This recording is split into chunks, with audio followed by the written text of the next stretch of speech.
one thing that definitely stood out to me was obviously for the weeks leading into the Paralympics, I was watching the Olympics on TV.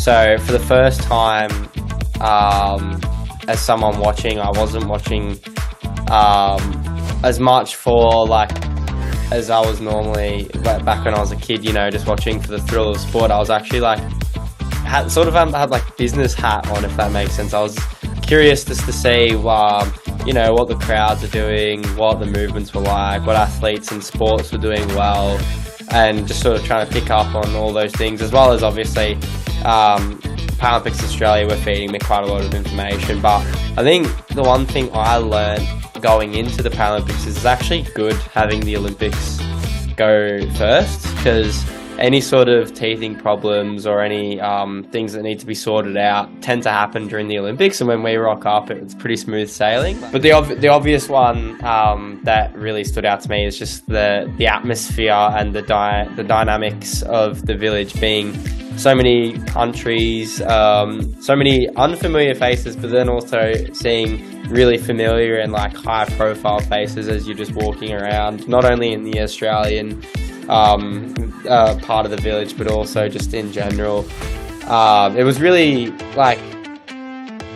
good for someone young like myself, because it was such a euphoric experience, and it was probably everything you dreamed of. You always wanted to be at a Paralympics, and I think getting into the village really signified that it was time and I was actually here, whereas before that it was sort of business as usual, going on another trip, going to go to a race, whereas this was the first time that I was wow, this is a Paralympics sort of thing. So it was really cool.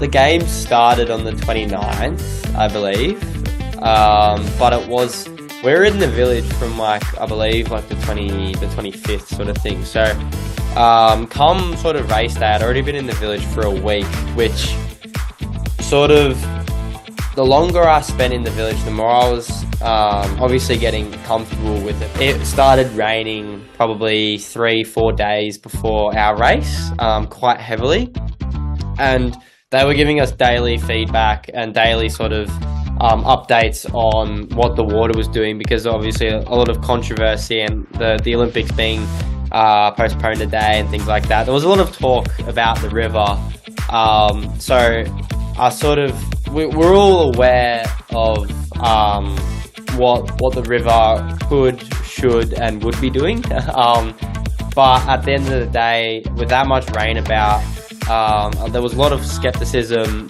across all of the athletes about the information that they were giving us, because they were all it's all good sort of thing, should be all sweet come race day on the 1st.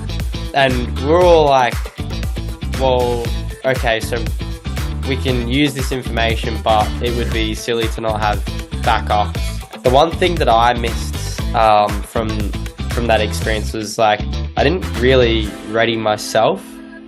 I'd put in, our coaches and all of our managers and everything were putting in processes in place to manage what could happen, what training I'd do on this day if it was postponed, what I should be doing, all of that.